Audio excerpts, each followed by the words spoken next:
Whoever the flight commander is, if they say frog, my only question is how high.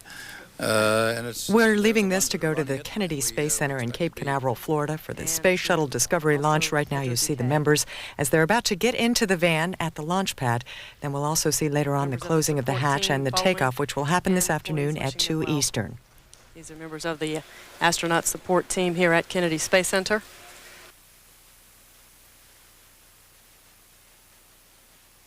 Be riding down a couple floors to the ground level where the crew will be getting out to the outdoors out near the Astro van.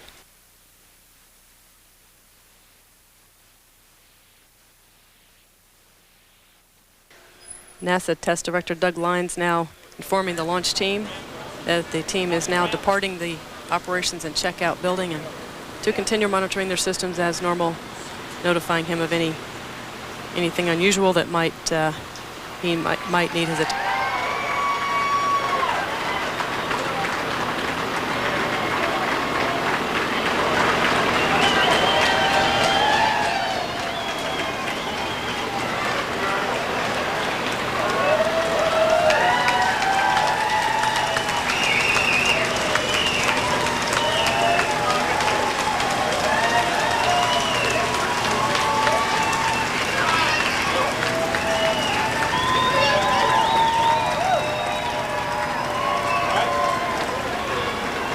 And Commander Kurt Brown going inside the Astro van.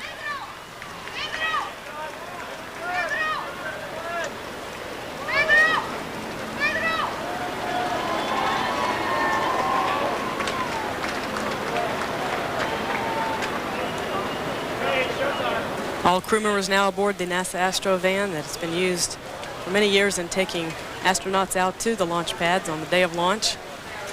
This vehicle is only used for that purpose. Inside there are seats, and of course the crew can look out through the windows. As they are riding out to the pad, they will be escorted by Kennedy's security forces to the launch pad to ensure they stay on the timeline. Do expect quite a few visitors on center for today's launch of STS-95.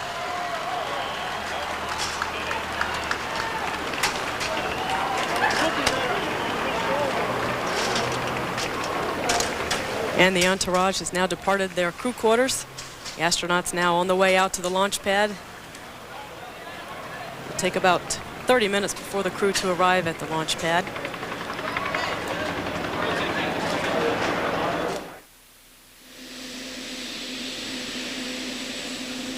Once the crew arrives, we do expect to have some coverage of the crew and getting into the crew module. Commander Kurt Brown will be the first to be strapped inside in the front left seat of the orbiter's flight deck. And we have NASA astronaut Rick Linehan, who will be here to help describe some of the events going on inside the crew module. That will happen in about 30 minutes. Meanwhile, the members of the final inspection team are near the shuttle's vertical stabilizer on the top of the launch platform, continuing to make their assessment of various ice formations and looking at all areas of the space shuttle vehicle.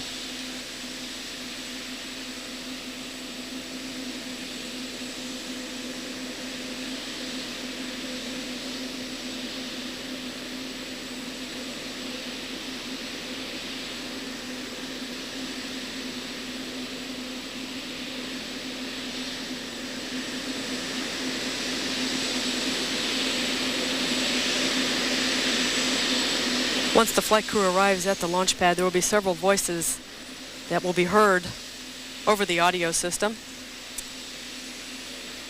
We will begin to hear the test team members talking amongst themselves, getting things ready for the launch countdown and for launch today.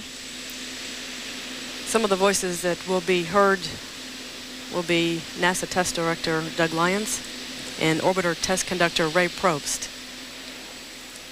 The orbiter test conductor is a United Space Alliance employee.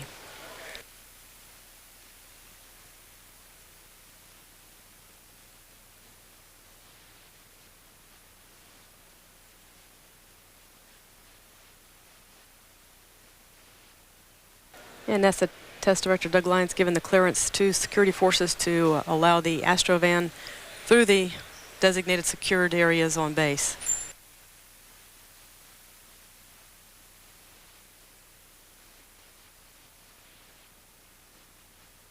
All continuing to go well in our launch countdown this morning for Discovery on mission STS-95. Countdown clock at T-minus 2 hours, 50 minutes, and counting. This is Shuttle Launch Control.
This is shuttle launch control at T-minus 2 hours, 44 minutes and counting. We've got the Astro van stopping in the Launch Complex 39 area.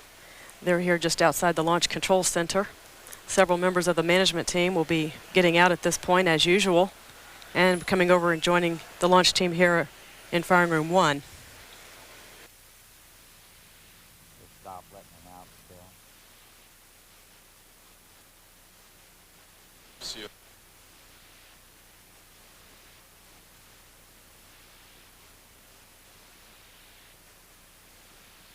Just say F.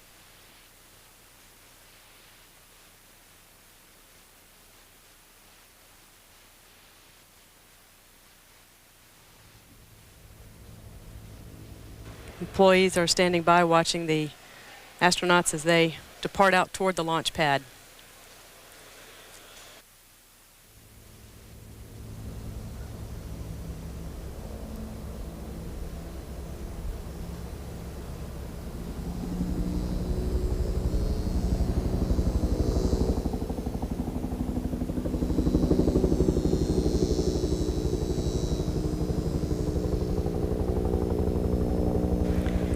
NASA helicopter is following the convoy out to the launch pad, and a security vehicle is escorting the crew as normal here at Kennedy Space Center.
The STS-95 flight crew has arrived at the base of launch pad 39B. They'll be riding in the elevator up to the 195-foot level of the launch structure.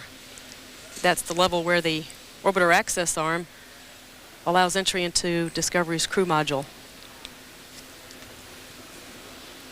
Pretty picture, huh?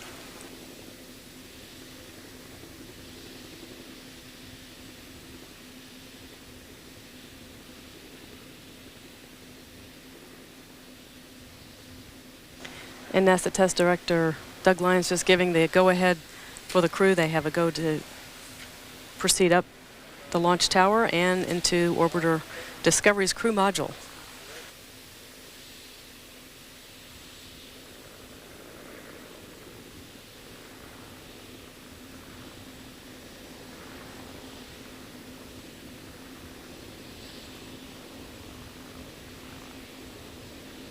Crew's getting ready for an action-packed flight, over 80 experiments, with a very ambitious timeline for each day of their 9-day mission.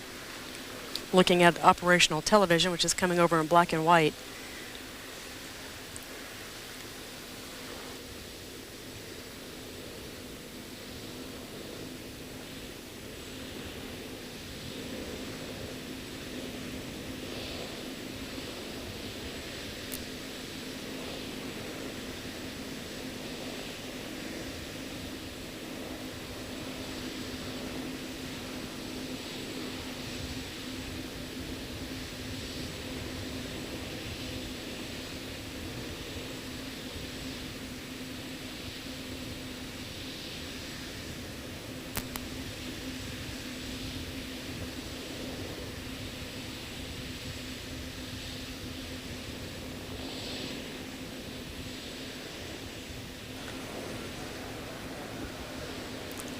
Today we have an opportunity to view the crew again as getting strapped into their seats, and we'll have a small camera mounted inside the crew cabin. Today we have astronaut Rick Linehan here to help describe some of the details of the crew strap-in. Rick is a veteran of 2 shuttle flights. He flew mission STS-78 in 1996 and was on STS-90, which was completed just 5 months ago, back in May. Both were long-duration research flights, and Rick has spent about 33 days in space. He's a doctor of veterinary medicine.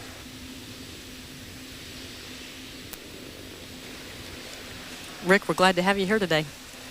Good morning, Lisa. I'm glad to be here. So the crew is at the base of the pad, and they're carrying, looks like, heavy bags with them. Yeah, they've just been transported over in the Astro van, and they're at the base of the pad now, looking up at Discovery, and they're walking around getting one of those last outside looks. You know, it's a beautiful morning, no clouds in the sky. And get their helmet bags, and they're about to walk up, go to the elevator shaft and go to the 195 level where the white room is.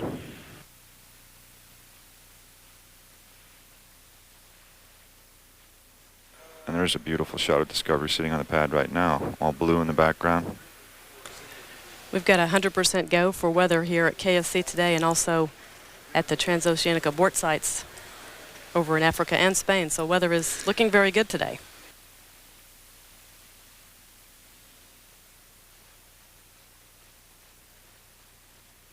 So with a 7-member crew, we have about an hour to go to get the crew strapped in to stay on the timeline. Is that correct? That's about right, Lisa. Yeah, it's a very planned, choreographed event, and there are many people, you know, involved that you don't see on camera right now. Working behind, you can see some of the suit techs. There's Jean Alexander. She's a veteran suit tech lady. She actually was on the crew that strapped Senator Jay Garn in. She's going to be on her number 2 senator now, strapping Senator John Glenn in, and she's a grandmother, and John Glenn's a grandmother. So it's kind of a neat thing. She's real excited about it.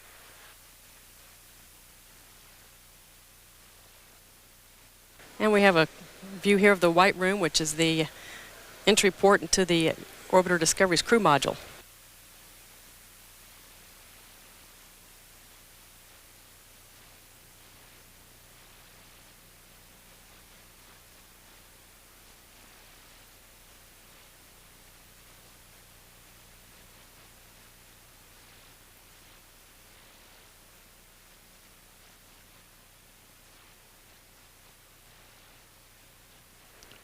Okay, you can see the closeout crew and the suit techs up there in the white room now in their suits. They're getting ready.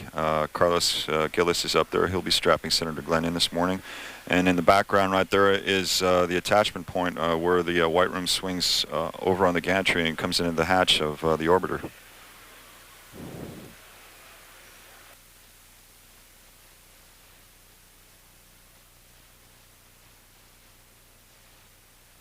So we have Commander Kurt Brown. Obviously, as commander, he's the first one who will be strapped in.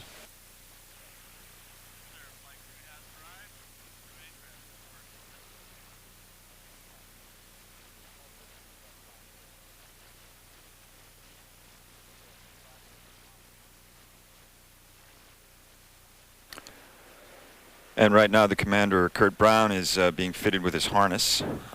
You can see he's in his launch and entry suit. It's called an LES, the orange pumpkin suit that we all wear for ascent and entry. It's a pressure suit.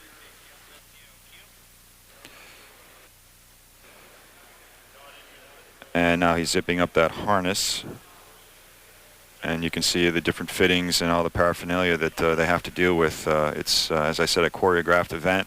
And Kurt's got the maneuver down well to adjust the harness around his chest. It can be fairly tight sometimes. You want to make sure everything is comfortable, because when you're on your back in there for, you know, at least a couple hours, maybe more, you just want to make sure that everything fits and is the way it's supposed to be.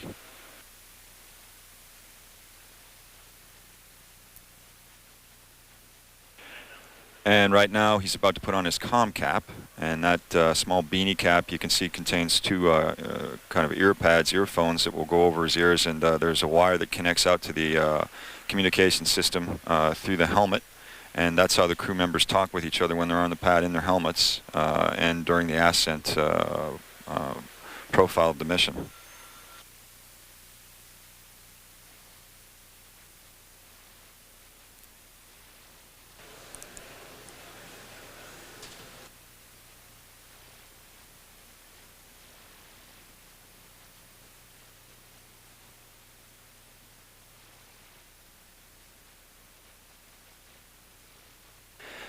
And you can also see up on his shoulders, he's got two Siloom or Chemlight sticks. And this is for easy identification in the event there was a problem and they would have to egress.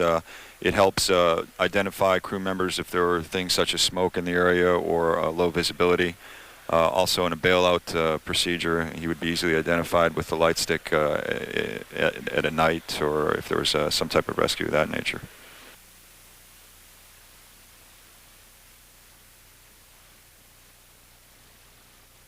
And these sticks are also placed all inside the egress pathways of the orbiter out to the main hatch in case, as I said, there was a pad egress or some reason that the crew would have to leave the orbiter before ascent and come back through the white room. Sort of like you would see on an airliner where they have the lights on the floor that you're supposed to follow. So with the orbiter in a vertical position, with that heavy suit on, is that quite a challenge to climb inside there? Yeah, it's a good question, Lisa. And you know, you weigh quite a bit more there when you've got all this bulk on, and you tend to heat up. You're also wearing what's called LCVGs, or liquid cooling garments, and there are small tubes that run through this kind of a heavyweight underwear that's below the suit. So initially when you get into these things and move around, you build up quite a heat load. And so one of the main things is you want to get in your suit, get your harness strapped on, your parachute and all that once you're in the seat, and get ready to go, because at that point you're able to plug in on your right knee to do suit cooling. And then you get a big gush of cold water, and it feels real good.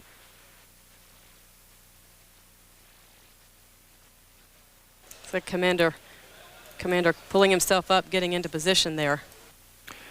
Yeah, and it's a bit different when you go in the orbiter. I mean, when you see the orbiter, you know, you think of it. Some people think of it, and I know I did at first, as looking like an airplane, because you normally see it in a flying configuration or on the ground. But when you're in a launch configuration, you're obviously on your back with the orbiter's nose pointing straight up in the air. So the spatial reality, I guess, of when you first walk in there can be a little bit disconcerting, because the floor becomes the wall, and the wall becomes the ceiling, and vice versa. And so you have to learn how to crawl in what handholds you can use and where you can put your knees and feet and hands, so you're not touching switches or important things like that, but yet also be able to move around and position yourself to get up into the seat. And you saw Kurt just then when he was climbing up into his seat. He was very careful to bring his legs around the seat and place them up into the wells, where they will go next to the rudder pedal assembly. And he has a handhold up there that he's able to grab on the eyebrow panel to boost himself into the seat. And the pilot will come in and do the same thing, and then the MS1, MS2 will follow. Now down on the mid-deck, they actually have some strap handles that are put in front of them on the locker panels. And it's a bit easier for them because they can actually grab a hold of these straps and pull themselves up that way.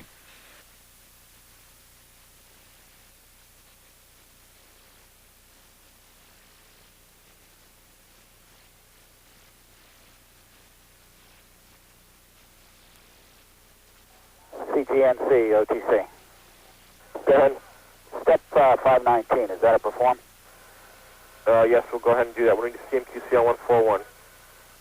CMQC? I copy. And right now they're bringing along the parachute straps over his shoulders, connecting the coke fittings. And again, these are the suit techs are very impressive group of people. They have years of combined experience, and they've been doing this for a while. They're real pros, and we really rely on them to get us in, make sure all the equipment is in tip-top shape, and strap us in so we're comfortable. And they'll check all the fittings, such as parachutes, oxygen, and liquid cooling, to make sure that, of course, they're all operative and we're able to launch. Now you get a shot here of the mid-deck, and you can see Carlos is there, and here comes Chaki. And there's the handhold we talked about a second ago in terms of what she can use to maneuver herself into her seat. Now she's laying on the back of her seat, and you can see that she laid down on the parachute with her harness on, and she's positioning herself now so Carlos can get the straps and everything configured so she's able to be strapped in efficiently.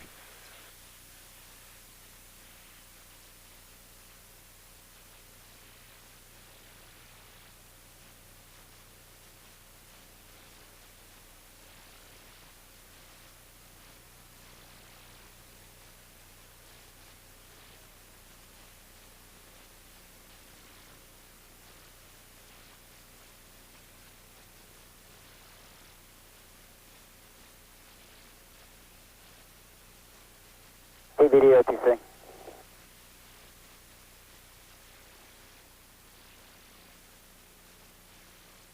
DVD, OTC. DVD. They're looking for you over on 161. Copy that.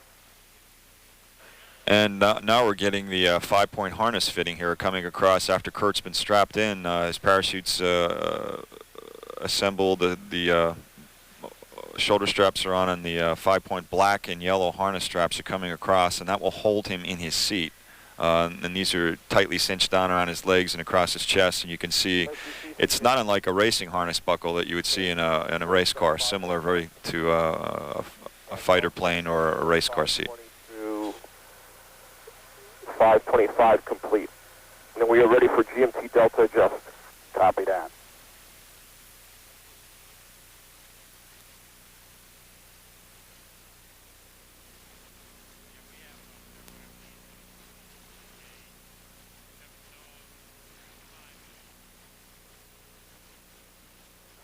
CDPS and ISL, OTC. ISL. Now the interesting part here is you can see the suit techs are actually standing on the windows of the shuttle in the configuration we're in for launch, and the people are actually laying the crew on their backs with their feet and their knees pointing straight up towards the nose of the shuttle. So it's a bit different than you would expect, as I said, when you first climb in, and it takes a while to learn how to walk and get around inside and where you can step and where you can't when you're strapping in the crew or moving through the cabins.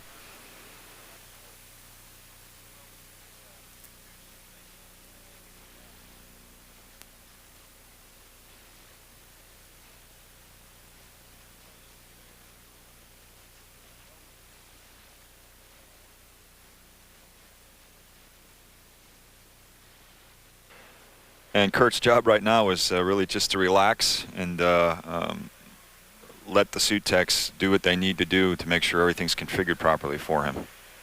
And You can see them configuring his helmet and comm cap and the back headrest. He's got his head lifted up now, and they're working on his neck ring and about to put his helmet on.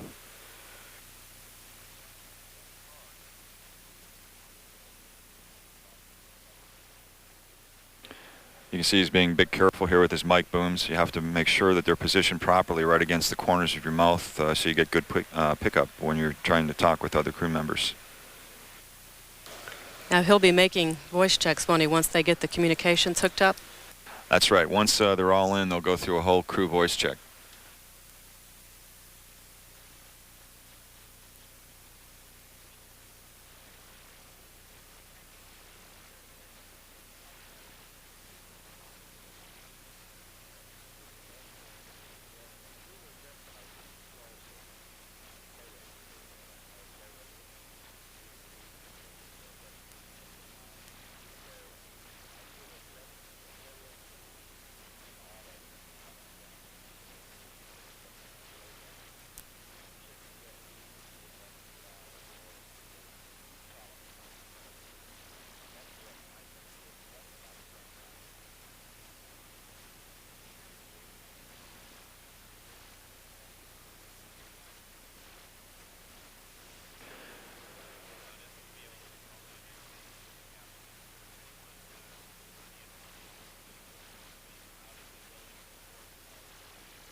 Am I?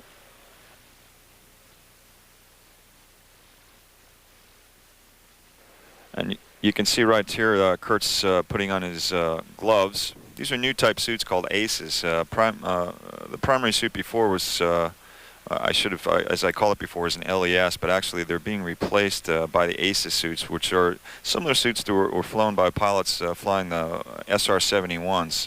These are a new generation pressure suit, and they have different style gloves.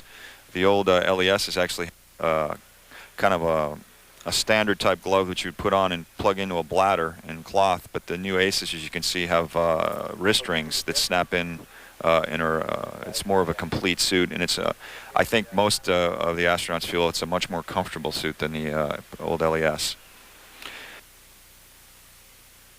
And I'm ready for IMU platform positioning. I copy, 551. 5501, correct.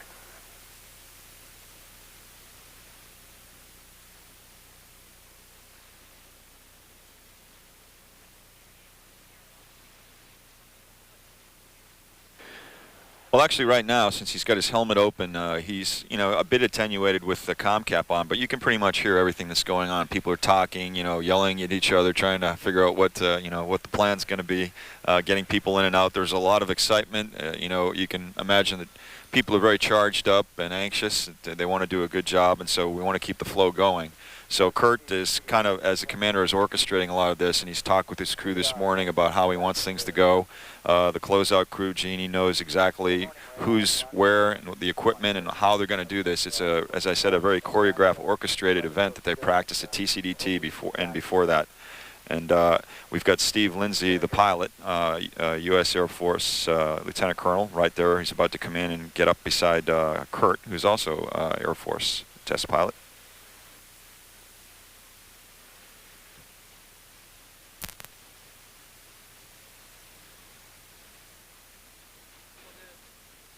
NTD, CDR, contact. And CDR, NT, I've got you loud and clear. Welcome aboard, Kurt. Good morning, Doug. You are loud and clear also.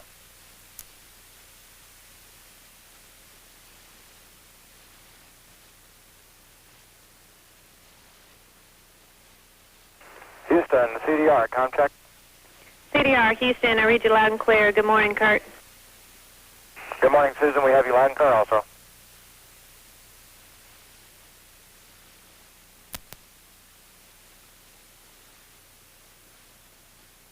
So he just did a comm check with the orbiter test conductor, Ray Probst, here in the Launch Control Center, and then went to Mission Control in Houston as well. Yeah, and you could actually see Kurt going through the comm check and adjusting his visor, checking his bailer bar, which is the mechanism which holds the visors down, and then he popped it back up and opened up the faceplates, so he was into the cabin again. 132. 212. Yeah, go ahead. TLT on board at this time. I'd like to go to 131 for a moment, if I may. You can. Copy. And Chiaki right there is getting adjusted. You can see Carlos is down there giving her a couple yanks on the harness to make sure she's comfortable and move that parachute up so it fits properly up over the shoulders. And here comes Steve. Now watch him get up into the pilot seat. He's got to get his hands up high and actually boost himself almost like a pull-up into the seat and move his feet around, and being very careful not to hit the center panel, the C3 panel. And then he lowers himself into the seat, again very carefully, brings his arms down, and you can imagine with the extra weight of the suit and the harnesses that it's not all that easy a thing.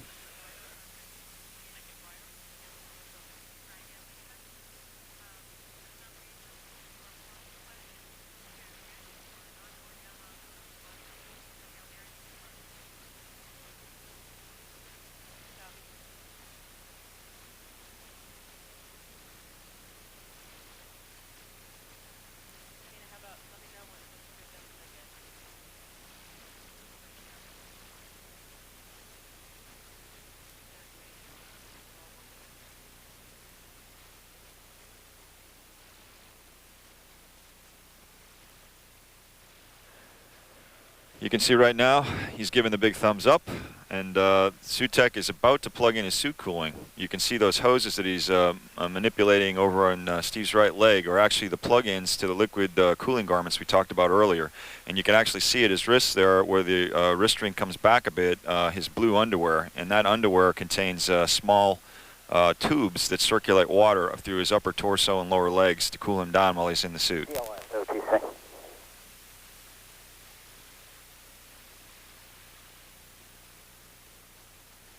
Let's go. Step 553, you ready to kick off your initialization? Do that by the clock. Okay.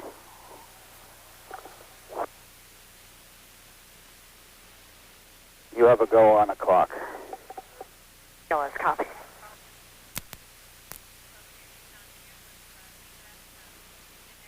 One 162, please.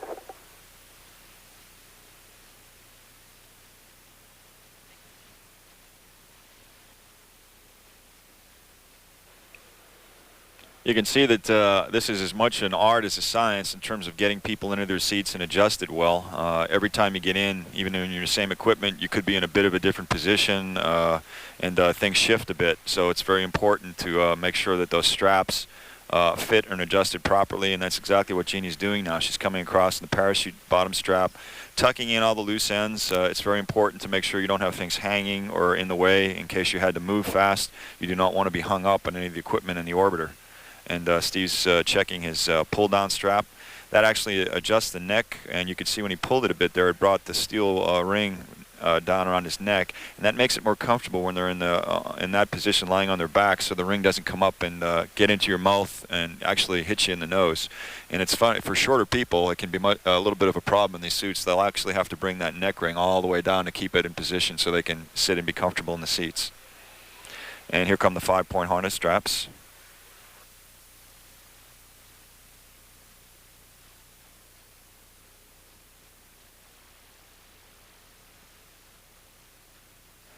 And again, they look very relaxed, and they are. They're trained to just lay there, and they tell us to be vegetables in the seats so they can do their work. And but you can imagine at the same time there's a million things going through Steve's mind and Kurt's mind, especially as the commander, about the ascent protocol that they're going to be doing shortly, all the procedures, nominal profiles in terms of and the malfunctions they may or may not have to work.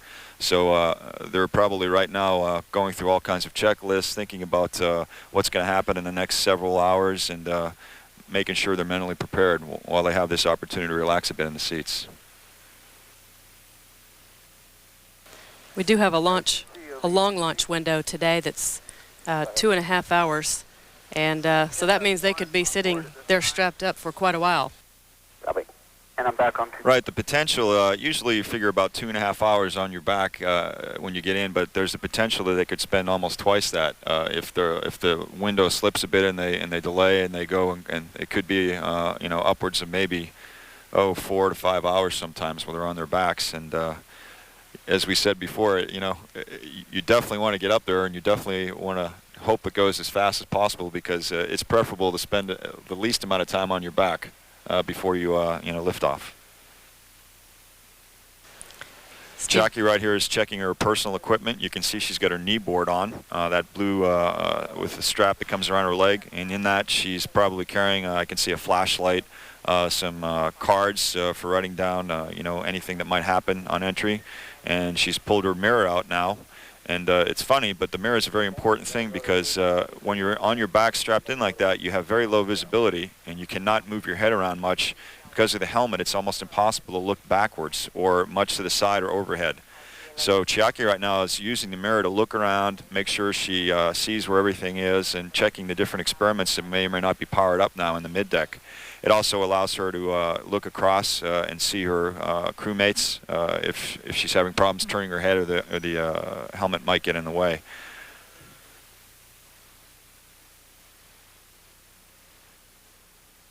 And in the window here you can see Pedro Duque. Pedro and I are good friends. Pedro was actually a backup with me on STS-98, and he was accepted in that next year's astronaut class. Pedro is he's just a great guy, very intelligent man from Spain, one of the first Spanish astronaut to go up, and I know his country is very proud of him, as is NASA and the European Space Agency. Step 533 is complete. Copy. Pedro also spent a considerable amount of time training with the Russians. I believe he speaks 4, maybe 5 languages fluently. He always surprises me. I believe he was backup to several Mir crews and has spent some time in Russia. You're right, at the Gagarin Cosmonaut Training Center. That's right. He with ESA spent I think almost several years there as a backup on and off training to launch in the Soyuz. And I think he's very excited now, coming over and being part of ESA and being selected as a NASA astronaut, and now actually fulfilling his dream of flying in space.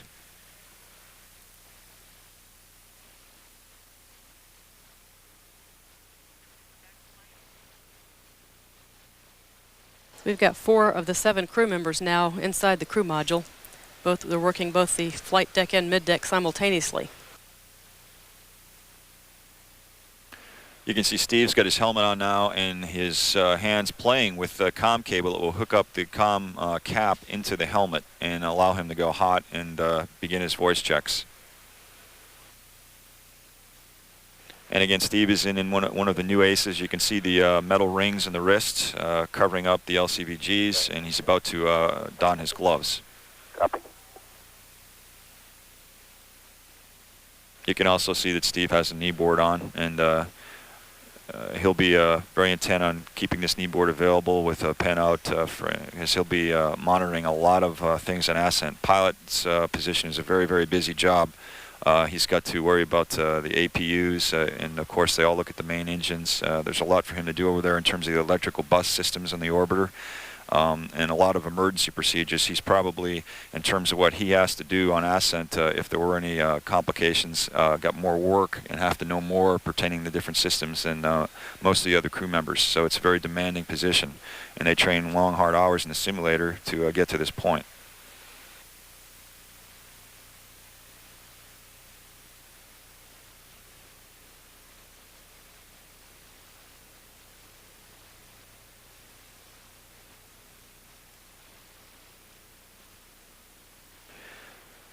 It's funny, you look at these views and they're kind of a bit fisheye, and it makes things look almost to me as I stare now very big.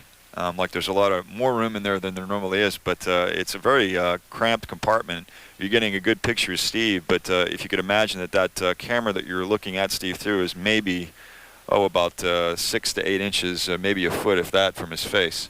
And then you can understand that the window, the outside of the shuttle, is right there, and you can see across in back of Jeannie where Kurt is sitting, the commander. His head is right up next to the window, and the pane is very close to the side of his face.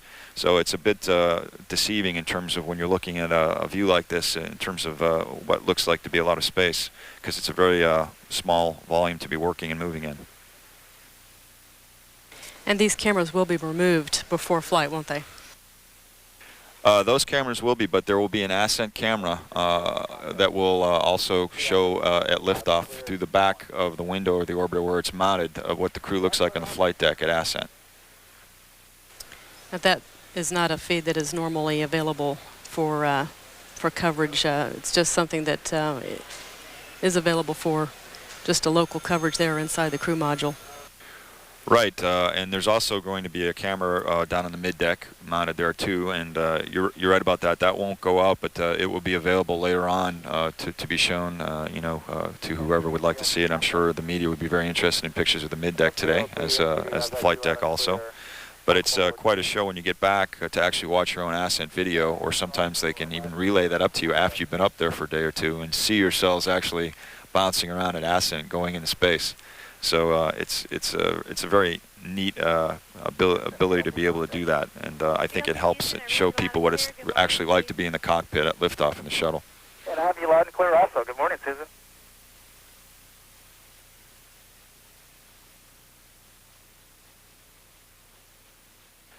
Now, as you look down, you can see that Steve's got his helmet faceplates closed, his baler bar's down, he's adjusting his gloves, but right in back of him you can see those rear windows. Those patches of white light are the rear windows of the orbiter, the aft panels back there, and you can see a bit of orange behind him, and that is MS-1 seat, where Pedro will be climbing in shortly. And then right behind Kurt, a bit actually behind Kurt and to his right, is the MS-2 seat. So 4 people will sit on the flight deck, and 3 people will sit down on the mid-deck.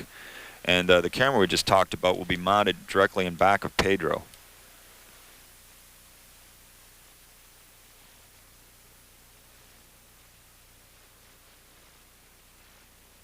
I think you can also get a feeling here for all the spaghetti that's everywhere. The cables, the comm units, the systems that they're all wearing, their harnesses. It's very important when you're moving around to be careful that you don't snag anything, because if you do, you could disconnect something or cause a change in the switch configuration. Complete, looking for caution warning volume adjust. You have a go on caution warning. Good work. And the mid-deck now, we're looking at, you can see Steve Robinson is over next to the farthest away from us to the wall, and he's positioning himself using his handholds right now. Carlos is fitting him with his gloves, and I'm sure he's already been hooked up to his liquid cooling and his O2 lines. Jackie's all set there. She's got her 5-point on, and she's looking very comfortable, using her mirror to look around.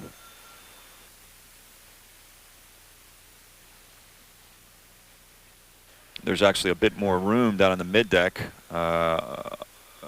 because of the configuration is such that there's not much equipment down there as compared to the flight deck, so it's a bit easier to move. CGSS OTC. CGSS, go ahead. 561. Force charge. Copy. We'll put it into work.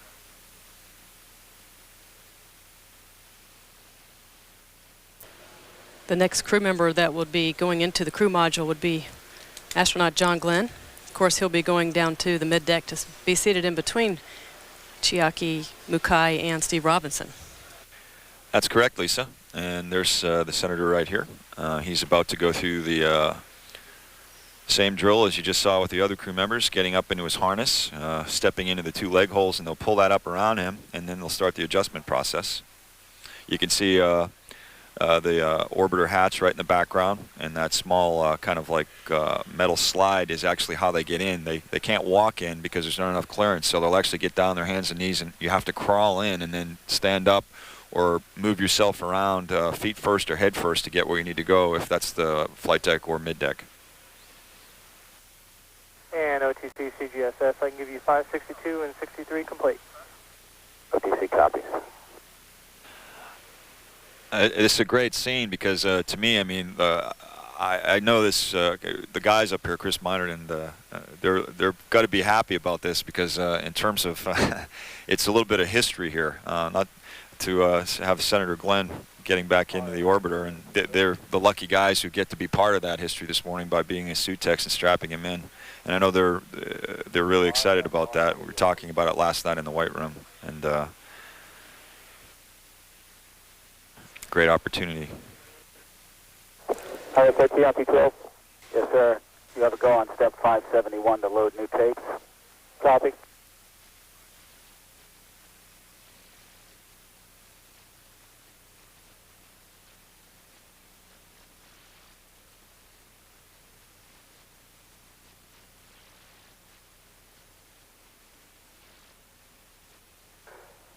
CBSE, OTC.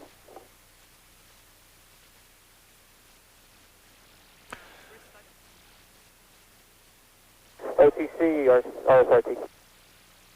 And they're adjusting Senator Glenn's launch and entry suit here, this ACE suit, making sure the parachute harnesses are up. You can see the blue pad behind the harness for comfort. And you just saw them put in a couple of Siloom sticks into his suit. We talked about those before for visibility. And I'd say he's pretty happy.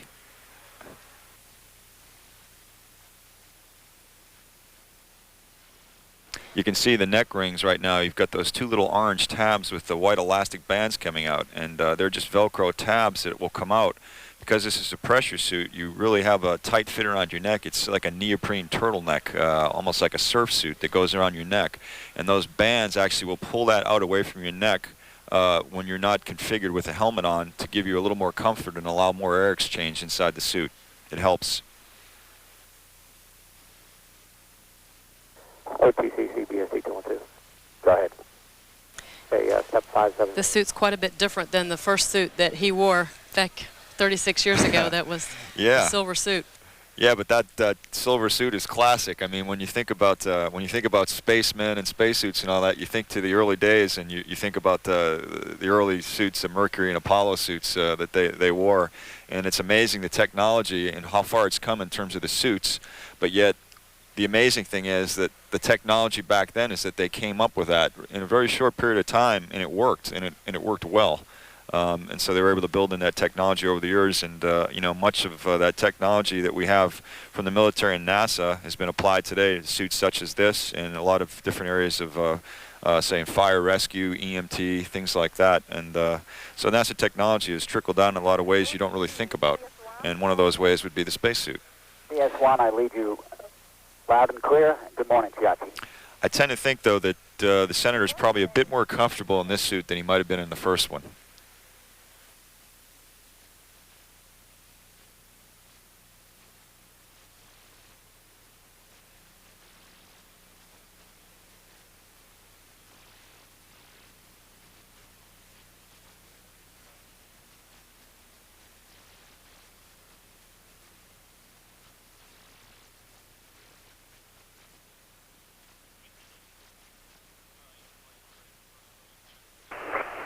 Okay, and Senator John Glenn is entering Space Shuttle, the orbiter, right now, climbing up into his middle seat in the mid-deck. Loud and clear. Thank you. And you can hear Chiaki just going through her comm checks. OTC, OECC. Go ahead, sir. PS2 on board at this time. CS1, contact. CS1, Houston, I read you loud and clear. Ohio, Chiaki. Ohio gozaimasu. Thank you. Loud and clear. You can see how well those Siloom sticks show up in the lower light down there. It's kind of impressive to see him. And there's a Senator using the handholds to get himself in. Just bounced right in there, and he's up in his seat. And you heard the designations before as PS or MS, and I'm sure everyone knows that the PS means Payload Specialist. Chiaki is Payload Specialist 1, and Senator Glenn is Payload Specialist 2. And then Stephen over on the side will be a mission specialist, and 2 mission specialists on the flight deck, and of course the pilot and CDR. Looks like there's quite a bit more room down on the middeck. Yeah, there is. It's funny, you've got this row of lockers. It's tough to see, but Carlos's head right now is barely maybe 2 to 3 inches away from the top row of lockers. So when they're laying on their backs, they're facing a bank of lockers, and there are no windows down there, so you really can't see anything. You're in a closed space down there. The nice thing about being on the flight deck is the fact that you've got those windows that you can look out and see the sky, things like that. You get a better idea of weather and what's happening on the outside world. So a lot of times the guys downstairs will talk while they're on their backs to the guys upstairs, and they'll be giving them constant weather reports, you know, and how things look out there. And sometimes you wish you were up there, you know, when you're down there, you're like, gee, I wish I could look out a window. But you do have a lot more room down there to move. MS3, loud and clear. Good morning, Steve. There you go. Good morning. You're called loud and clear also, Ray.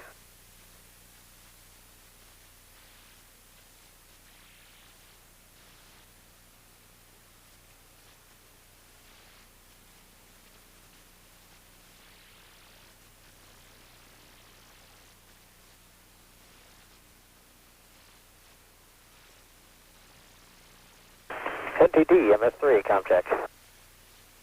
MS3, this is NTD. I've got you loud and clear, Steve. Good morning. You're loud and clear. Also, good morning, Doug.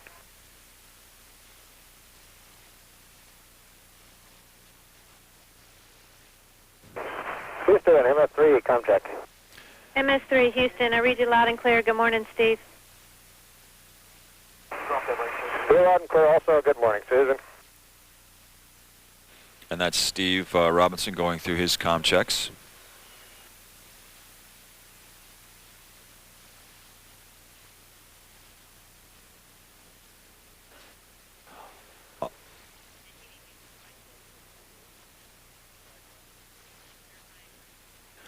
Now, although there's not much going on in the middeck in terms of you know, flight protocol during ascent, there's a lot going on down there with payloads. This is where all the experiments and payloads live, on the middeck and back in the space hab.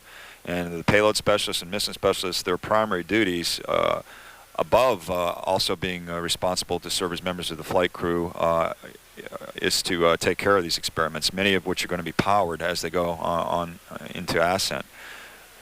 And it's tough to see right now, but in the bank of lockers in front of where Chiaki, John, and Steve are sitting, and towards the sides, are where most of those will be. Those experiments are in what they're called mid-deck lockers, standard-sized lockers that fit in. And each experiment is produced and manufactured to fit into one of these lockers. And so right now, Chiaki and Senator Glenn and Steve are probably doing checks and looking at all the lights and making sure we've got good power statuses, things are running, fans are going, and the experiments are the way they need to be for the as they go into orbit.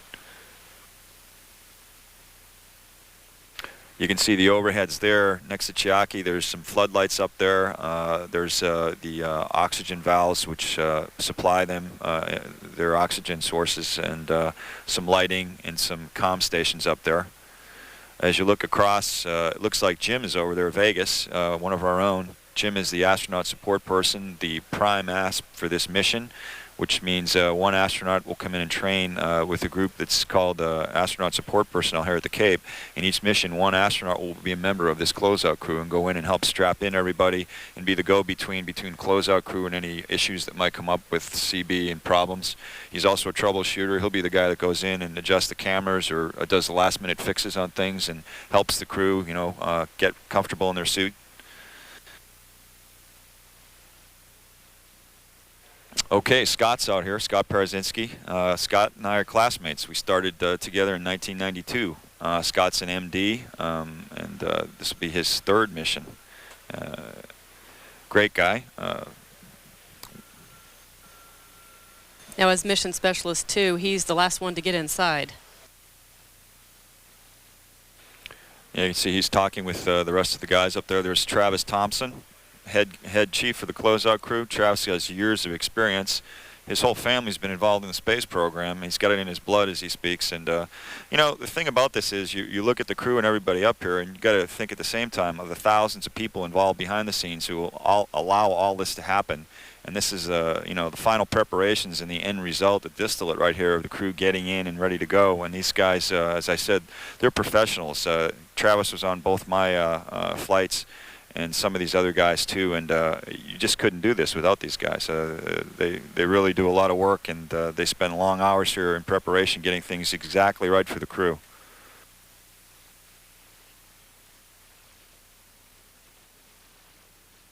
So once the crew arrives on orbit later on this afternoon, how long do they have to wait before they can get out of these suits? That's a good question. You want to get out of your suits as soon as you can, because they decrease your mobility, and not that they're that uncomfortable, but once you you get out of your seats, you have to de-instrument and take off your cooling and oxygen so you can heat up. So one of the main things that you want to do after you get up on orbit, the flight deck's going to be very, very busy taking pictures of the external tank, doing a lot of the procedures, the DPS procedures, and that's the computer procedures that the pilot and commander need to do once they get into orbit. And the MS-2 is a cross-check with them, the flight engineer, so they'll be very busy. So the people on the mid-deck have more time when they get up there, and what they'll do is they'll de-suit themselves immediately and get rid of those suits, and then, as again, in a very orchestrated manner, they already have a plan they've worked out, and they will call down members of the flight deck when they're available after they've done their primary duties and get each one of them out of their suits, and then take those suits and stow them in specific bags, which will go in the airlock or for a time, the sleep stations. Now, he talked about Steve before with the camera being very close to him, and again, it looks like Chiaki's a bit away from the wall, but if you could visualize right now that the camera that we're looking at Chiaki with is maybe a foot away from her face up, and that wall that it's mounted on is where they will sleep, the 4 mission specialists in their small little sleep stations while they perform a lot of the sleep studies that will happen on this mission.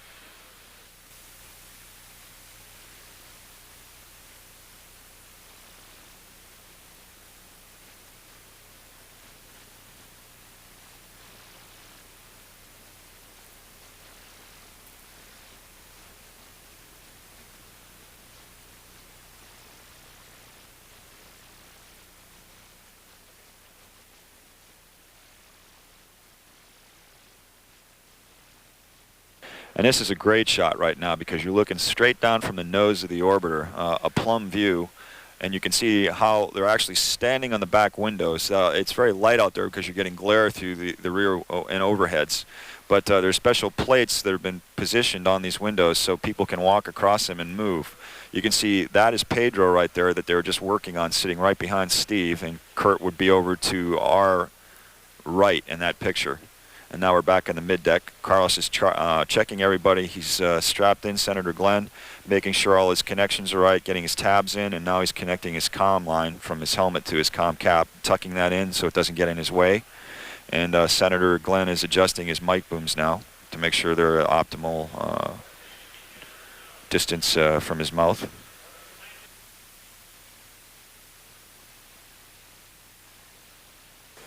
And Glenn might be making a voice check here pretty soon with the Launch Control Center and also with flight controllers in Houston.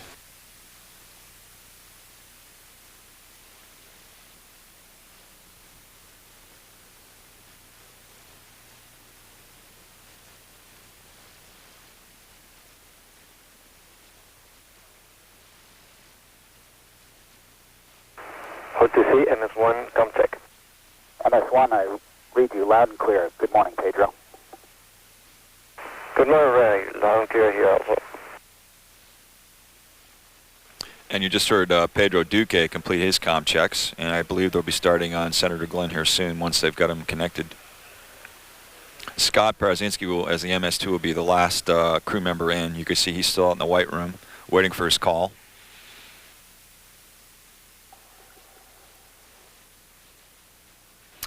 And there's Scott. You can see he's got the harness on with the oxygen bottles, the pads in the back. He's been configured, the comm caps on, and talking a bit with the closeout crew. And MS1, this is City. I've got you loud and clear, Pedro. Good morning. Morning, Doc. Loud and clear here also.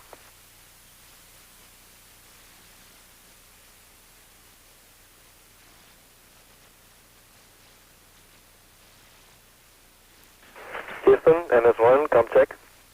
MS1 Houston, I read you loud and clear. Buenos dias, Pedro. Buenos dias, Susan. Loud and clear here also. That's a great shot of the middeck. All three crew members lined up there, strapped in, sitting in their seats. You can see that the father's seat, where Steve is actually a bit higher than the other two. That's correct. Draw compass 1 is in progress. Copy that. And that's because of the configuration for egress in terms of, availability to get to the hatch there. So that seat has moved forward a bit. So actually, Steve has less room than Chiaki and Senator Glenn would have.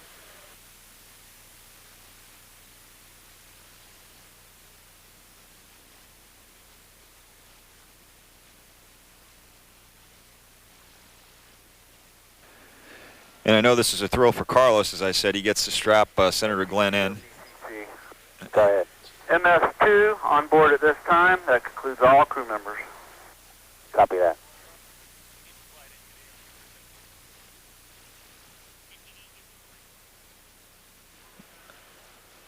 And you can see that MS2, Scott, is positioning himself. This is a great shot because it shows all of them, and you're looking straight down. Scott sits between the PLT and the CDR, the pilot and commander, as the flight engineer MS2.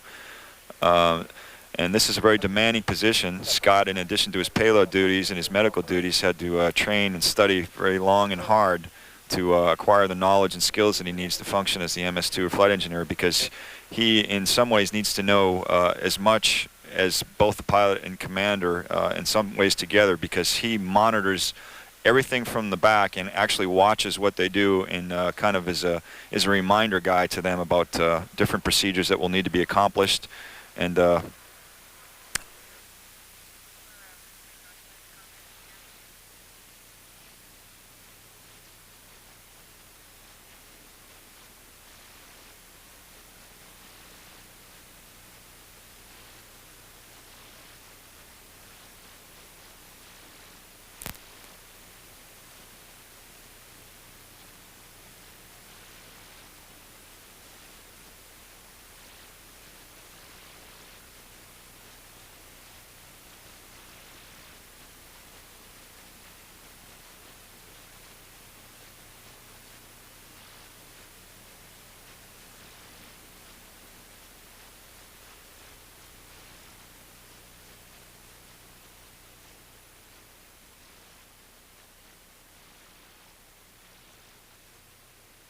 Senator's adjusting his gloves right now, bringing the Velcro straps across the palm bars to make sure they're cinched down properly, and having his watch put on his wrist, getting all his personal equipment done the way he wants it.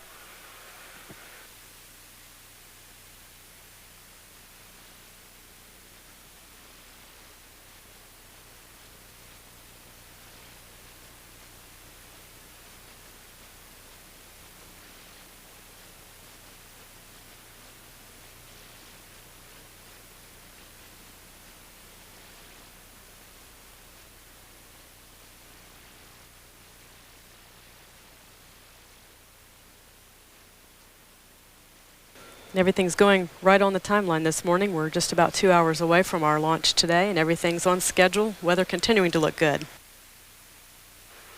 And that's a real tribute to the training of the crew and the professionalism and the expertise of the closeout crew, that they can stay on such a compressed timeline and get everything done the way it needs to be done.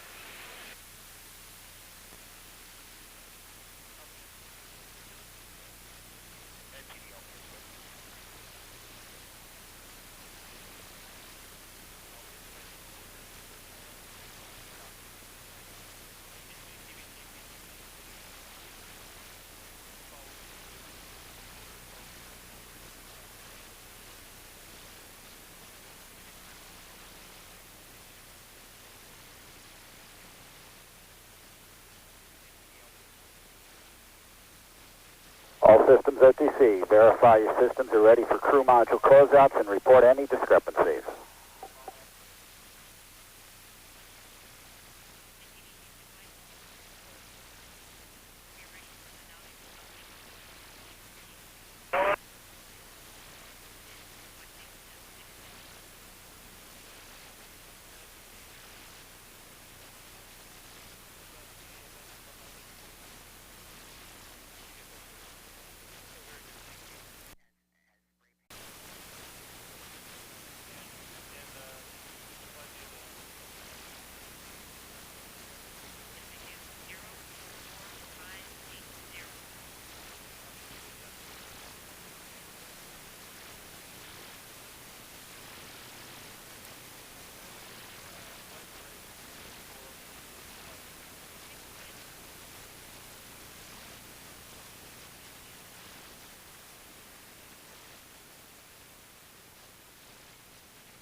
You can see them adjusting their feet right now, moving around. Sometimes when you're in that position for a while, you actually tend to, your feet and legs may fall asleep a bit, and you have to keep moving them around, exercising them to retain a lot of the feeling sometimes. Chalky's doing a bit of that now.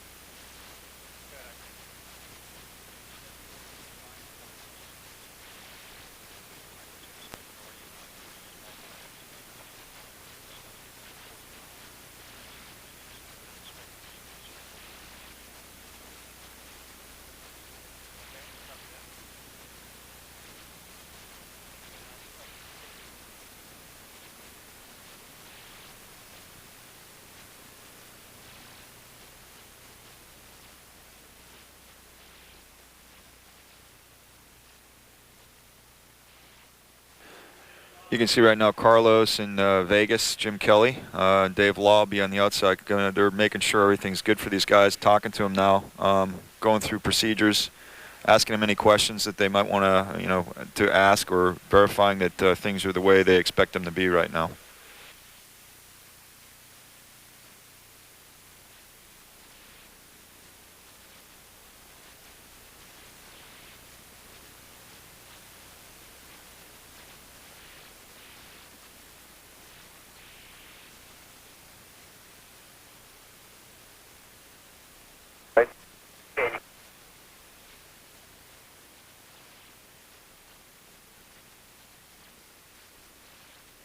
OTC, CS2, com check, over. CS2, loud and clear. Good morning, John. Thank you much.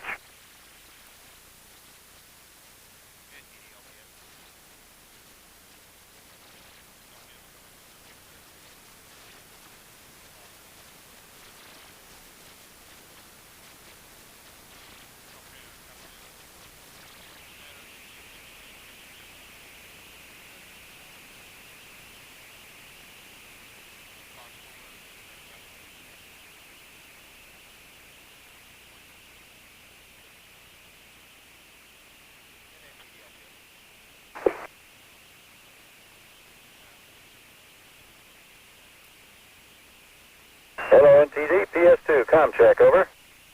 MTS2, this NTD, I've got you loud and clear. Welcome aboard, John Glenn.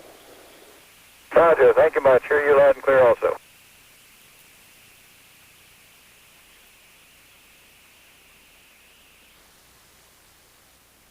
Oh, Houston, PS2, com check, over. PST, Houston, I read you loud and clear. Good morning, John. Loud and clear here, thank you much.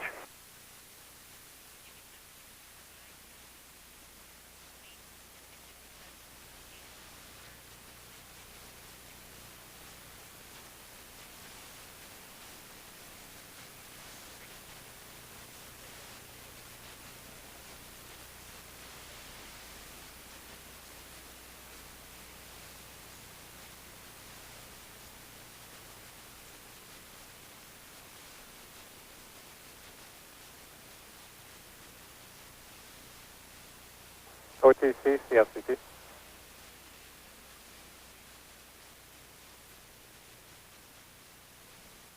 Station call and repeat. CFCT. Go ahead, FCT. Fuel cell bridge complete, step 591. Copy.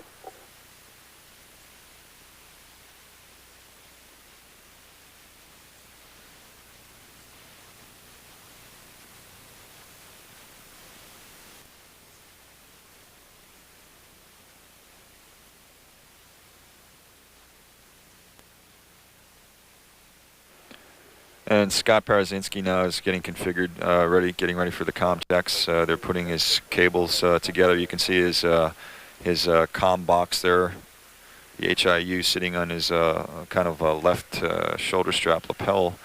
And he's got his helmet with his dark visors up, as do all the crew, bailer bar up. He's probably adjusting some of his accoutrements right there that he'll be using for the ascent profile in terms of his knee board, his flight data file. There's a whole lot of books that we bring in there called flight data file, and there's one of them right there. They're going to configure that on tethers. Everything needs to be tethered because you can imagine if something fell, you would not be able to reach it, especially when you weigh 3 times what you normally do when you're pulling 3 Gs. It also protects people from getting hit by things in their face, something like that. And Scott, as I said, is probably have a million things going through his mind now, running through checklists, how he's going to handle different situations, if there are any contingencies that he might need to deal with or any malfunctions on the way up. He will be the guy that orchestrates and kind of directs the actions from the back seat for the PLT and the CDR to perform different systems.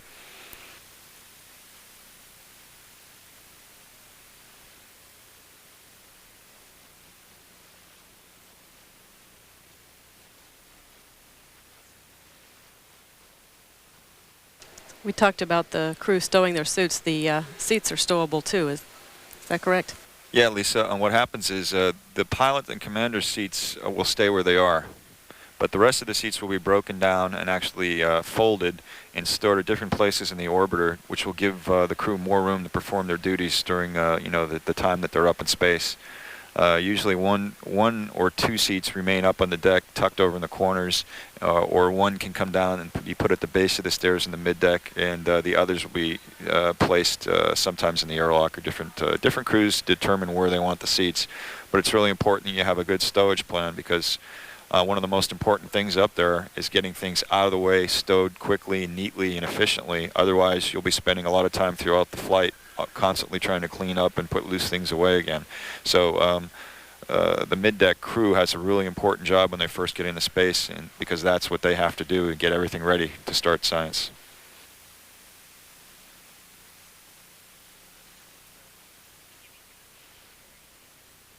OTC, MS2, com check. MS2, read you loud and clear. Good afternoon, Scott. Afternoon, Ray.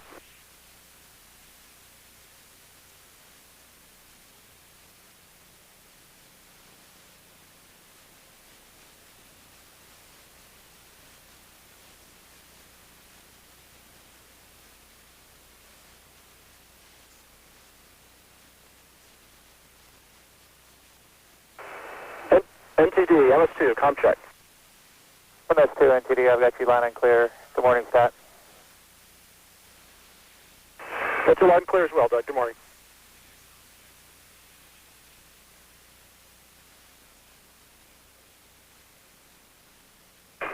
Houston, MS2, com check. MS2, Houston, I read you loud and clear. Good afternoon, Scott. Hello there, Susan.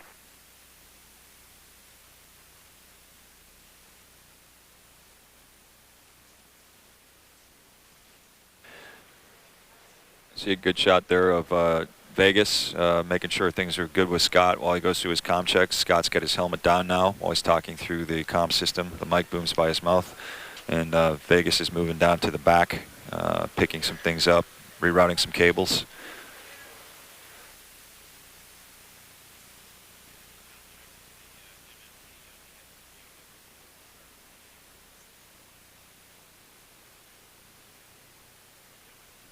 OTC, ask. Go ahead, ask. Yeah, the crew's all up and ready for AstroCom and air to ground checks. Okay, I copy that. And in the meantime, while we're doing that, if you would close out the crew module and do your inspections and remove any non-flight items. In work. Okay, the next step, they're all in the orbiter, the crew, and buttoned up, ready to go. Now the closeout crew's got a lot of procedures they're going to need to go through in terms of cleaning everything out, making sure things are configured the way they need to be, and then eventually, of course, they'll pull the slide pan right there where everyone went in. They're taking off the ring seals now, and the hatch will be closed, and then the arm will retract and bring the white room away from the orbiter. And that's a real pretty sight, actually, when you see camera shots of that, because when you see that split, you realize just how high up in the air you are when you're in the white room. Copy that. Read you all loud and clear. Switching to air to ground 2.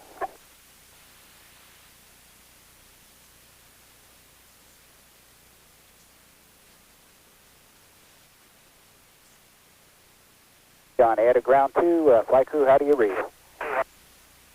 CDR, loud and clear. PLT, loud and clear. MS1, loud and clear.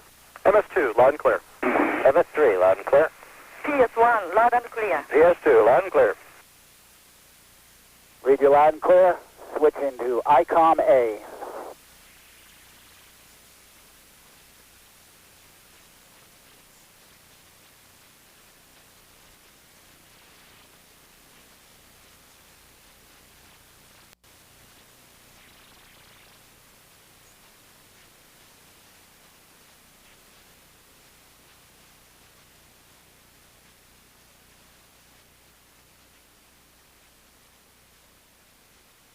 It's a good shot of Discovery. The flight deck, mid deck, of course, the front end of the vehicle, and you can see the external tank, the orange external tank coated with the insulating foam, and the two solid rocket boosters on the sides, the white boosters with the black stripes, which will provide most of the thrust for the first 2 minutes of the ascent. We were talking earlier about the orbiter access arm retraction. That doesn't happen until about 7.5 minutes before ignition. And if any of the crew members, for some reason, needed to get out, or we needed to go back into the crew module for some reason, it would give us plenty of time to go do that. Yeah, that's right, Lisa. They'll leave that there as long as they can, just for exactly that reason. If there was a problem where they had to get the crew out, or for some other reason that they had to get in, then that would obviously give them the ability to do that. PS2, loud and clear.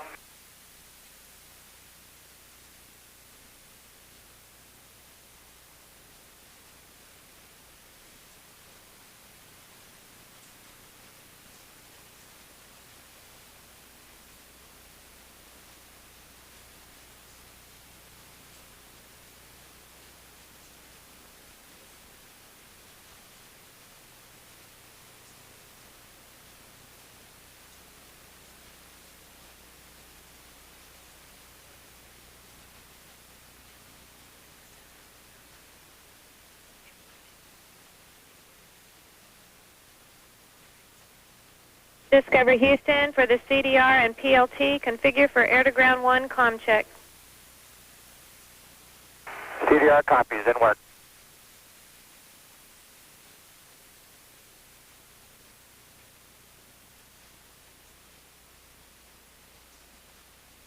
And Houston, we are configured. Discovery Houston for the CDR and PLT, comm check on air-to-ground 1. CDR, loud and clear. PLT, loud and clear. Discovery Houston, we have you loud and clear also, configure for air-to-ground 2.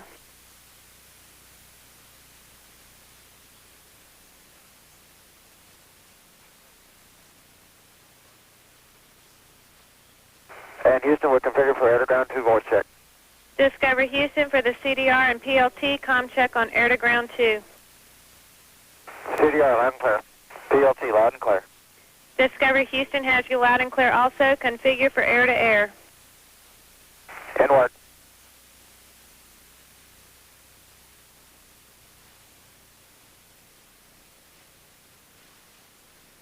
Discovery Houston for the CDR and PLT, comm check on air-to-air.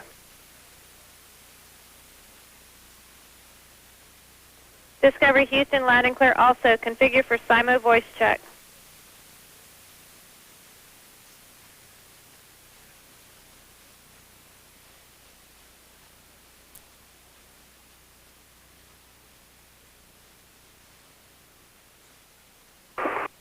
And Houston, we're configured for a SIMO voice check.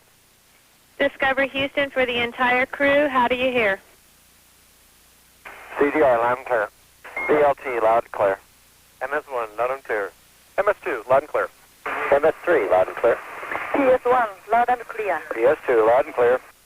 Discovery Houston, we read you all loud and clear. This completes the air-to-ground voice checks.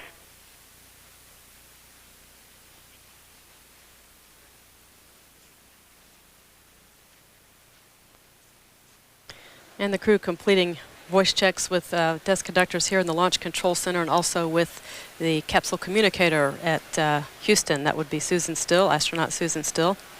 These are routine to ensure that we can communicate clearly with the crew aboard Discovery.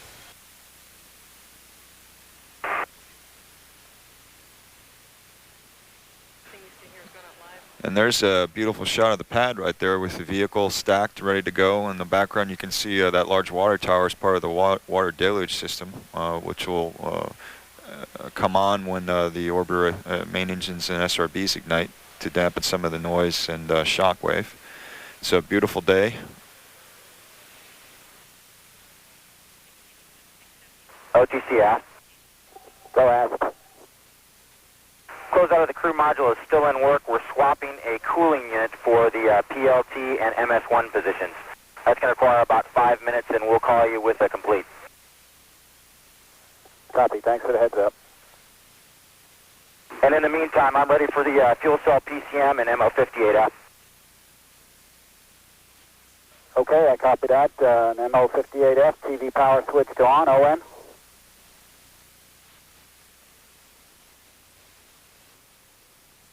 That's complete.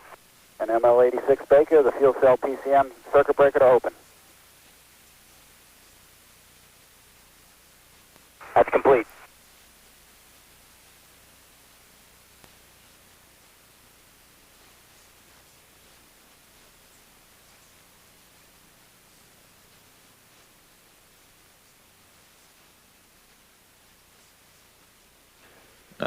You can actually see here on this long-range shot of Discovery, the pilot moving his arms through the window, which is a neat shot. You can actually look into the crew cabin at this point. The window shades are down and see some movement of the crew.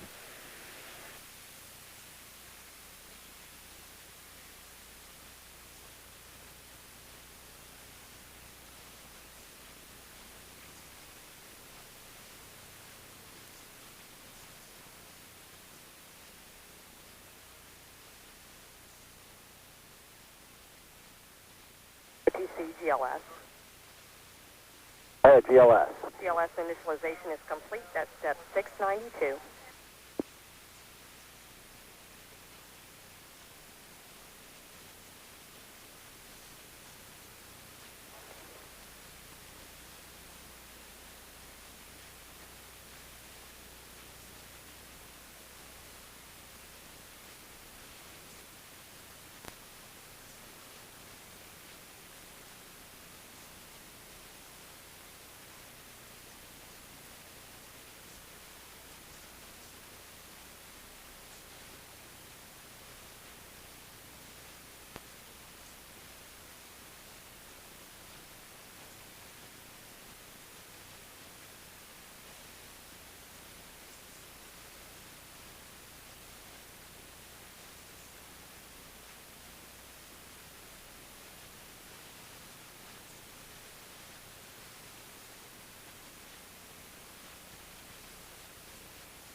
OTC asked, all 9 flight items removed from the crew module, ready to terminate comm between myself and you. Okay, I copy that. One other question for you. Can you verify the ascent camera configuration and setup is complete? Ascent camera configuration setup is complete. Both flight deck and mid-deck MO58 TV power is on, and Doogie standing by for the 019 power at 9 minutes. I copy.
DVD, OTC. DVD. Step 677. Want to open the leeward side vent doors? DVD copies.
OTC CPVD. Right, DVD. Give you 679. Leeward vent doors are open. Copy.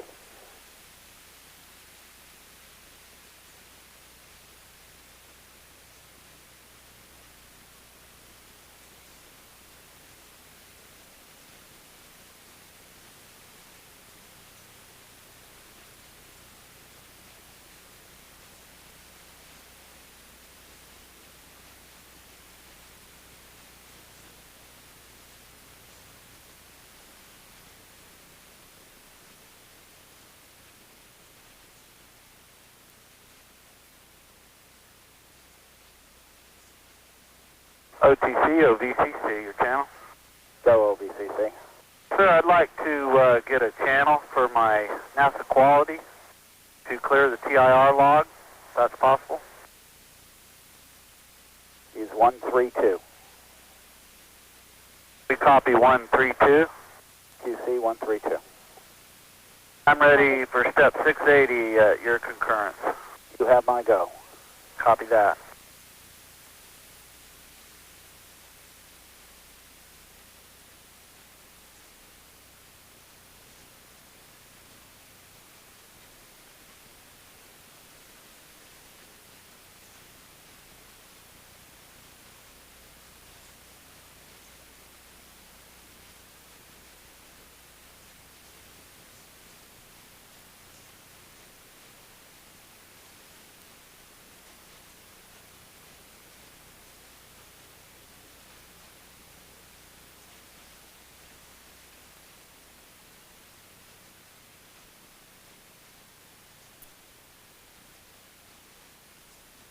And OTC, SOVCC.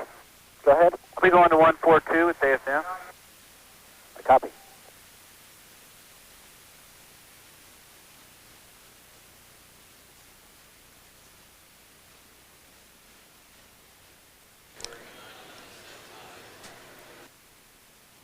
So as we can see, the hatch is being closed now for Discovery after the closeout team made a swap out one of the units inside for pilot Steve Lindsay. Yeah, I believe it would be a shared unit for the pilot and MS1. It's a thermoelectric cooling unit, and that's the unit that circulates the water, which will cool the crew when they're sitting in the suits on the pad.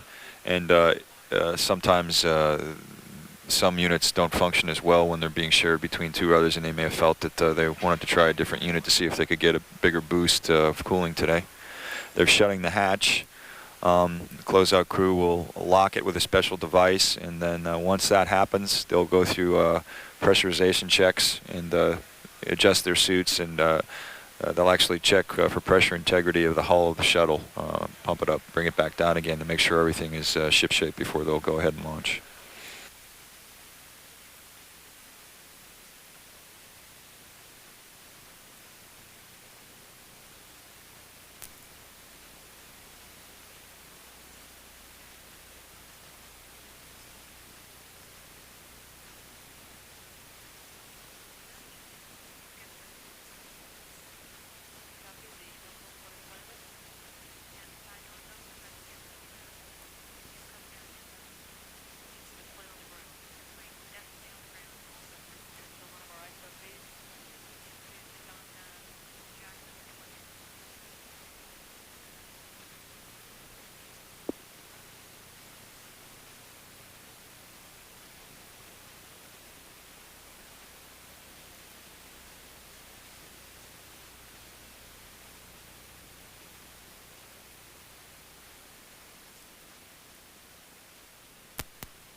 We're hearing confirmation that President Clinton has landed in Air Force One on Cape Canaveral Air Station. For the viewing audience at the NASA Kennedy Space Center press site, a live feed of that is available on one of our isolated television feeds. The President will be coming over to the Launch Control Center to view the launch. Again, President Clinton has landed here in the area, is at Cape Canaveral Air Station skid strip. Again, live feeds of the landing and his departure from Air Force One are available on isolated television circuits available at the press site.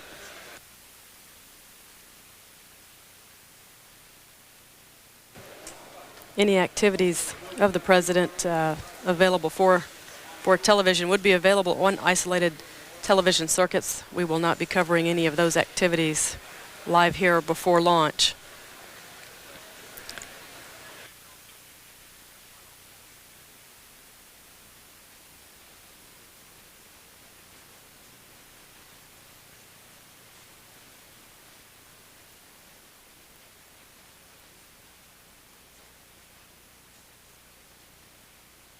So just to summarize here, in the last hour, we've witnessed all of the crew members getting strapped into the crew module Discovery, and the closeout team now here finishing up with the hatch, sealing the hatch for the flight this morning. We'd like to thank astronaut Rick Linehan here this morning for helping us understand better what went on inside the crew module. Well, thanks, Lisa. It's been a pleasure, and I hope I was helpful. Very helpful. Thank you very much. Thanks. Bye-bye.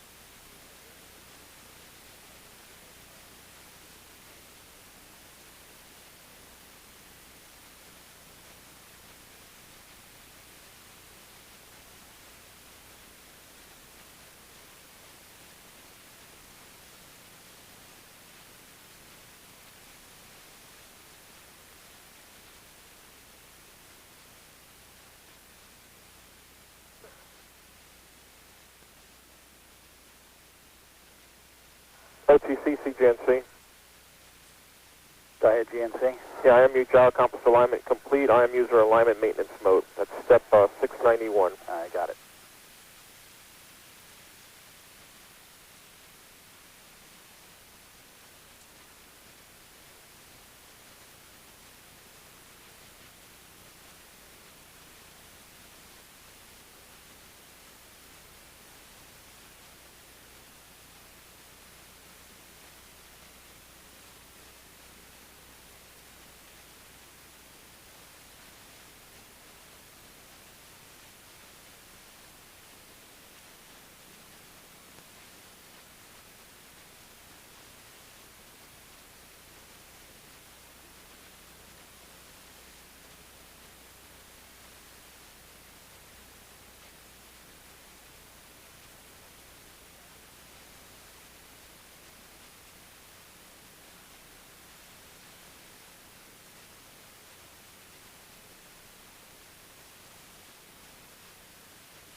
And OTC OVCC on 212. Go. That is closed and lat, sir. Copy that. Great work, guys. Thank you.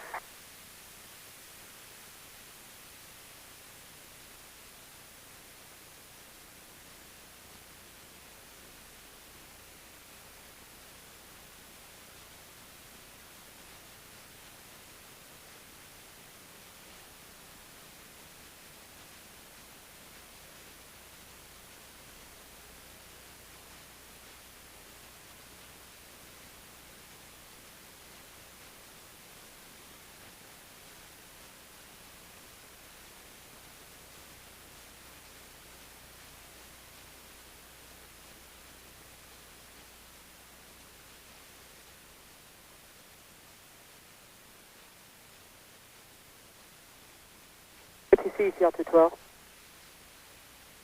ahead. Okay, we're going to be picking up here at 686 in a minute. In just a minute.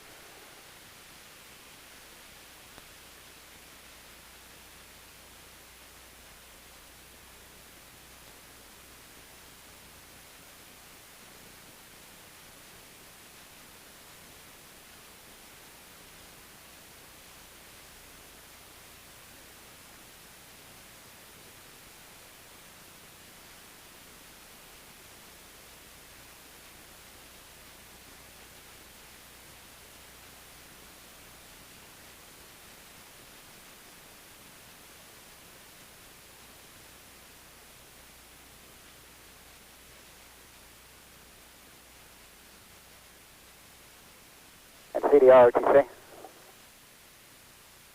CDR, go ahead. Yes, sir. We're getting ready to pick up with the cabin leak checks. If we experience any master alarms due to high cabin press, you got to go to reset those. And if I can, get you on panel L2A1 for the cabin vent to take the vent ISO switch open. The vent ISO switch open until you get a vent ISO talkback open and a vent talkback closed. Okay, that's in work.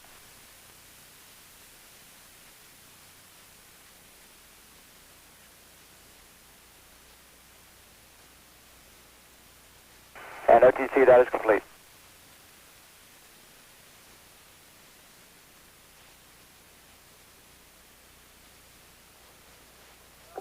ECL, OTC. Yeah, I can verify it. 688. Okay, and you got to go on 689. Copy.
OTC, CL212.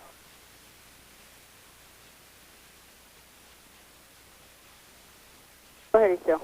Yeah, we need to get a panel 01 reading for temp pressure from CDR.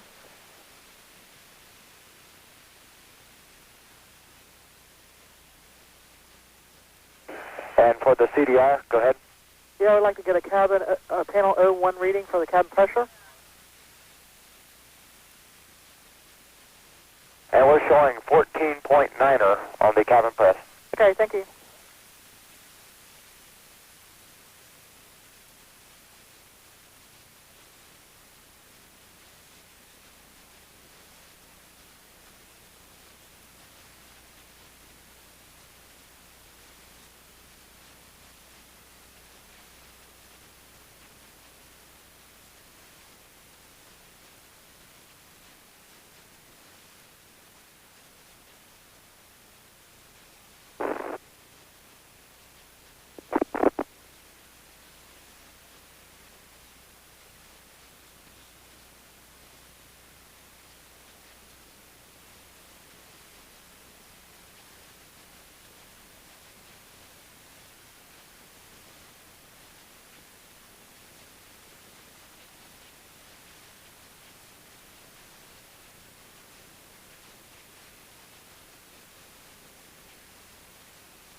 CCME, OTC.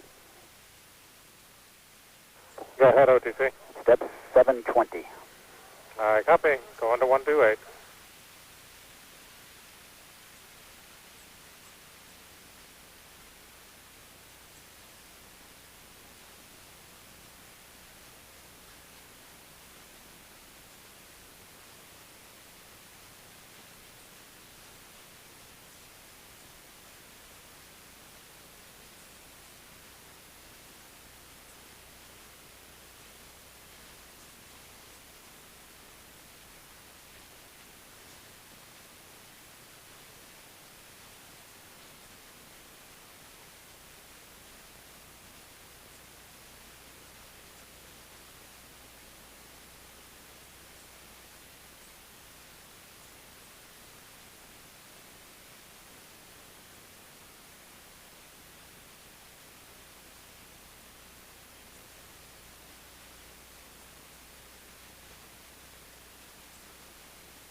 OTC, CCMU back on 212. Copy, CCMA.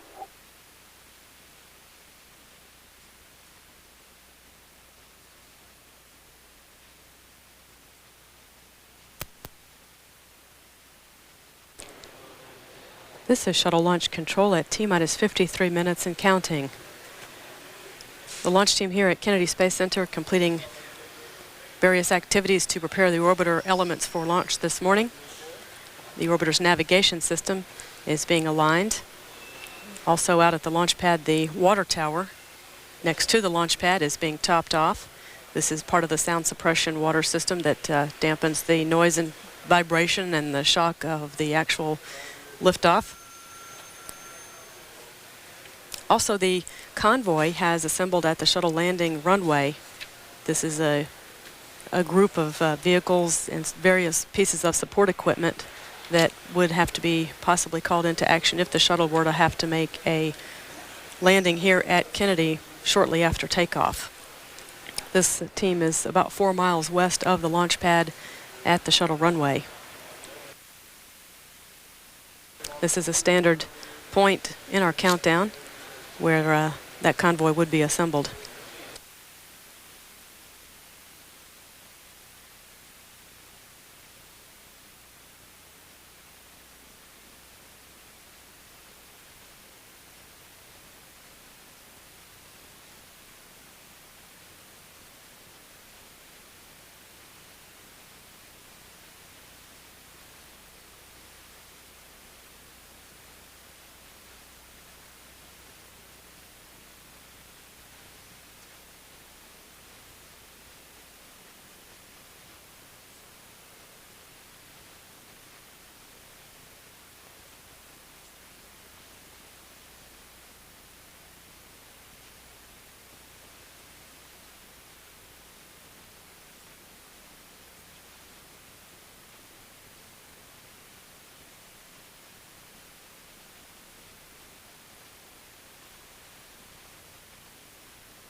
OVCC, OTC. Go ahead. Can you have the ask come up on 132 to talk to bit? I copy, it will do. Can I get off the net for him to do that, please? Yes, you can. Copy that.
OTC, OVCC, back on 212. Copy.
This is shuttle launch control just past the T-minus 47-minute mark in our shuttle countdown, counting down to the T-minus 20-minute hold. Clock will hold at 10 minutes at that point. And at that hold, we will go to the commentator at the Johnson Space Center in Houston, Texas, and get a status check from there on how flight controllers are on standby, ready to assume control of the flight today. Also, we've received word that the presidential motorcade is making its way over to the Launch Control Center, coming through the Launch Complex 39 area, heading toward the Launch Control Center. Again, these feeds are television feeds are available live on the isolated camera feeds available at the KSC press site.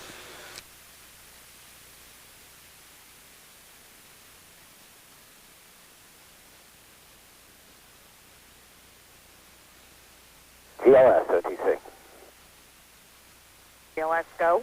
You have a go on step 765. GLS copies.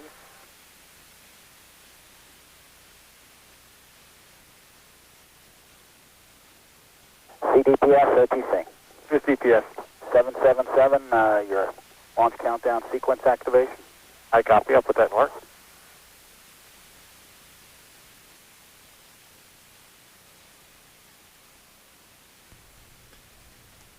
You're looking at a live picture provided by NASA television of the shuttle Discovery, scheduled for launch at 2 p.m. Eastern Time. Of course, one of the crew members, Senator John Glenn, at age 77, will become the oldest space traveler. He was the first American to orbit in 1962, although that was the third U.S. manned mission, and he returns to space on the 123rd manned mission of NASA. And as he returns to space, he's the lowest-ranking member of Discovery's crew. His title for this 9-day mission is Payload Specialist 2. Back on May 21st, Senator Glenn spoke at the Space Day Symposium at George Washington University. He talked about his upcoming mission and took questions for about 35 minutes. We're going to hear what he had to say back on May 21st and then return.